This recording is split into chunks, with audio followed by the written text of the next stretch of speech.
Hi everybody. It's my turn to introduce myself and so you can meet your board members. My name is Cathy Wilson and I'm your membership chairperson. I really miss seeing all of you guys. Hopefully it won't be too long before we get to have another meeting. In the meantime, I hope everybody stays safe and I miss you all.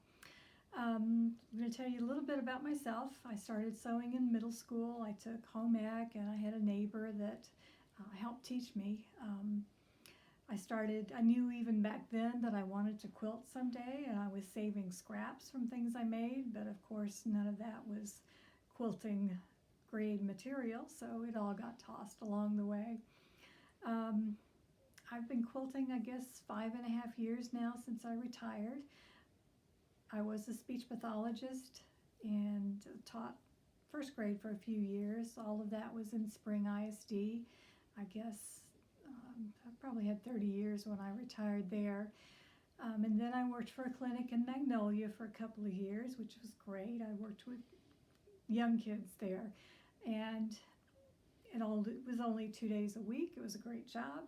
But then it started cutting into my quilting time, so I had to retire from that job also.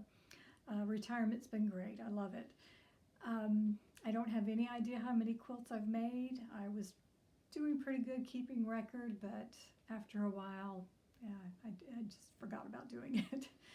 My favorite quilt so far, I think most of them I've given away, but I do love the bedroom, my quilt that's on my bed, but we're not going to the bedroom, so you'll have to just see a picture someday, hopefully. Okay, I'm going to take my iPad back from my camera person and carefully so I don't turn off the video. Thank you, dear. Appreciate it. Okay, and so now I'm going to show you a little bit of my quilting room. Oops, sorry, hope I didn't make anybody dizzy there. Camera person's leaving the room. So this is, when you come in my quilting room, the first thing is my design wall. I took 2 pieces of foam core and covered them, and we have pretty tall ceilings, so we're able to get the whole piece of foam core board in, sorry. And on the back, I duct taped the 2 panels together, so if I ever wanted to fold them in half and store them behind the door, I could, but so far that hasn't happened. They stay out like this all the time, and this is what I'm working on currently. Under my design wall is my sewing station. I have a board that's on top of my regular ironing board, and then a couple of years ago at Quilt Market I found this silver kind of a metallic cloth to cover the ironing board with, and it's supposed to reflect heat up from the bottom, kind of the same idea as the wool mat, but I really like this silver material because it stays cleaner than my cloth coverings used to. And then underneath my ironing board I've got the quilts that are sandwiched and pinned, and some are in the process of being quilted, some I haven't started quilting. A couple of those are for charity robins, so they will be getting to you eventually. Then I have my sewing table, and I love my sewing table.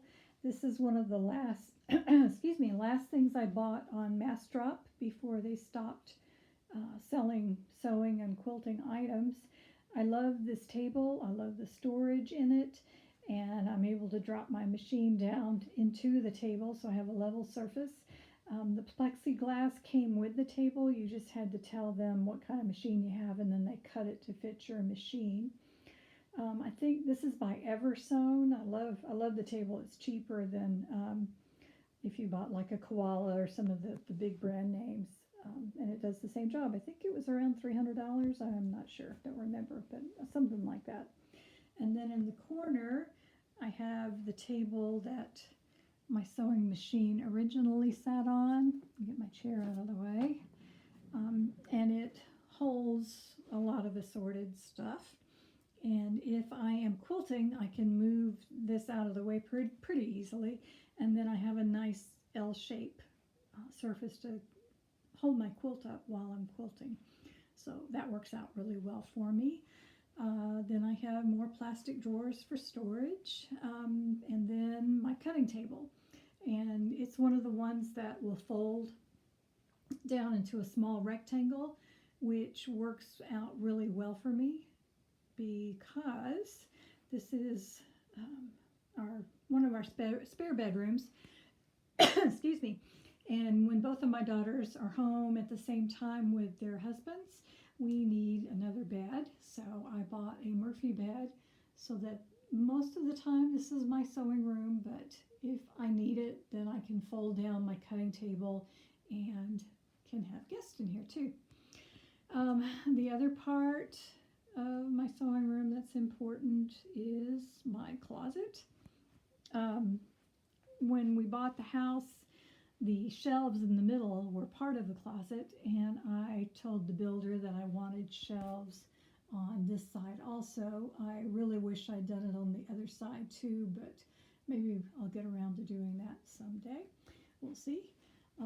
On the inside of one of the doors, I have my old fold-down ironing board because the ironing station is not the best, just in case I ever need to iron clothes, which I don't think is going to happen anytime in the near future. So on the other side, excuse me, I'm losing my voice. I've done too many takes of this. This is an old Alpha shelving system that I got at a containment store, and I use it to hold rolls of fusible stuff, and then all the glues and just different assorted odds and ends that we have to have, and all the plastic bags that patterns come in, and other things that I use to store projects in, and that's that. On this side of the closet is pretty much a graveyard for various crafts that I have done in the past, but I can't get rid of because I still use some of these things every once in a while. All of the plastic drawers you see, I either used in my classroom or I've picked up on sale different places. That's why nothing matches, but it's great to have all these different things in a drawer.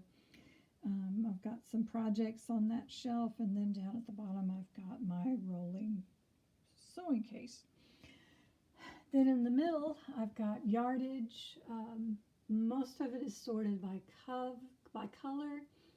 Then I have some stacks are like 30s material and batiks, but it's nice to be able to open the drawer and see everything at once. And then on the other side, I've got some more shelving units. And again, these don't match because I've bought them at different times and stages. They were intended for shoes originally, and I bought them at Target and places like that. I have more yardage there because I ran out of room in the middle. And then the shoe boxes and other containers hold mostly fat quarters by color. Most of these are just plastic shoe boxes, but I wanted to show you these. These trays I used when I was teaching first grade. They are kitty litter boxes that I found at a dollar store. And they're the perfect size to hold a lot of fat quarters, or the ones down at the bottom hold things, projects that I haven't started yet. Then I've got batting scraps down at the bottom, and packages of batting stuffed in on the side. And then above there's things that are finished tops, and I need to sandwich them and pin them and eventually quilt them.